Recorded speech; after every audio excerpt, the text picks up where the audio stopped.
Ce tutoriel va être consacré aux modes d'édition. Les modes d'édition, ce sont les 4 touches qu'on voit ici et qui vont déterminer la manière dont les clips vont se comporter lorsqu'on souhaitera soit les trimer par l'avant, par l'arrière ou les déplacer. Le premier mode, qui s'éclaire en rouge ici, s'appelle Shuffle.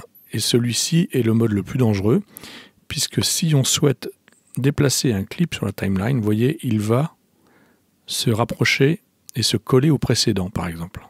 Si je l'avais tiré vers l'arrière, il se serait collé au suivant. Bon, là, effectivement, il n'y a pas de conséquences dramatiques.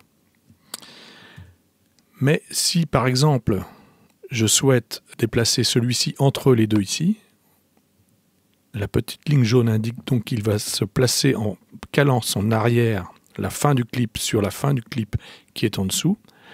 Lorsque je lâche, lui est resté à la place prévue, mais celui-ci s'est déplacé pour laisser la place. Alors vous voyez qu'on ne peut pas garder la synchro temporelle en utilisant ce mode. C'est pourquoi d'ailleurs il est affiché en rouge pour bien prévenir que l'utilisation peut être dangereuse. Si je passe dans un autre mode, un mode slip, je peux, par précaution, en appuyant sur la touche commande et en cliquant sur Shuffle, verrouiller ce mode pour ne pas y accéder accidentellement. Les raccourcis clavier pour accéder à ces 4 modes sont, si je libère le mode Shuffle, F1, F2, F3, F4. Je peux aussi verrouiller le mode Shuffle en faisant le raccourci commande F1. Maintenant, si je vais en mode Slip, à ce moment-là, c'est un mode de déplacement libre et je peux déplacer mon clip de manière libre sur la timeline sans que ça ait aucune conséquence sur la position des clips précédents au suivant. Je peux aussi les faire se chevaucher. Par défaut, celui que je déplace sera placé par-dessus et c'est lui qui sera entendu lors de la lecture de la piste.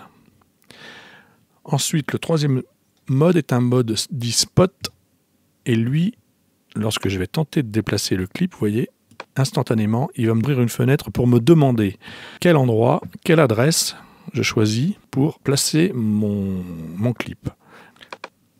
Alors je peux commencer par choisir la référence temporelle, soit en mesure temps s'il s'agit de musique, soit une référence temporelle en temps absolu, timecode, échantillon, SMPTE, etc.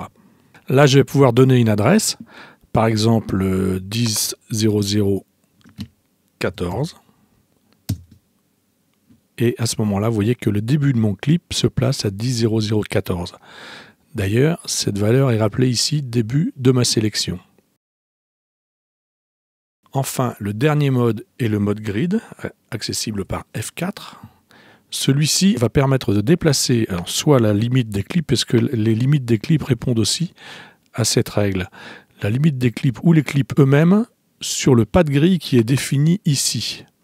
Alors le pas de grille ici, par exemple, si je le décrète à 1 seconde, vous voyez que si j'essaye de déplacer ce clip, vous voyez ici les adresses de début et de fin de sélection. Si j'essaye de le déplacer, il va se déplacer de manière à faire démarrer le début à une valeur entière en secondes. Et de même, si j'essaye de le déplacer, il n'acceptera d'être déplacé que par pas de 1 seconde. Si je me mets en mode mesure temps et que je choisis une mesure, par exemple, vous voyez que je me déplace ici, mesure 5 pour démarrer le clip, mesure 4 pour démarrer le clip. Ensuite, si je souhaite passer dans un autre mode de grid, je rappuie sur F4 et je passe en mode grille relative.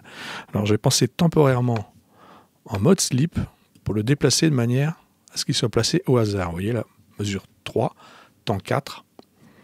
Je repasse en mode grid relative.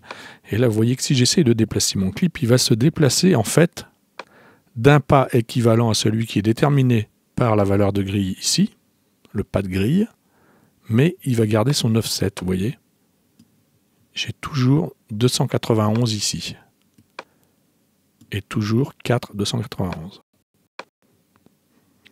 Je repasse maintenant en grille standard et je vais reprendre minute-seconde comme référence temporelle.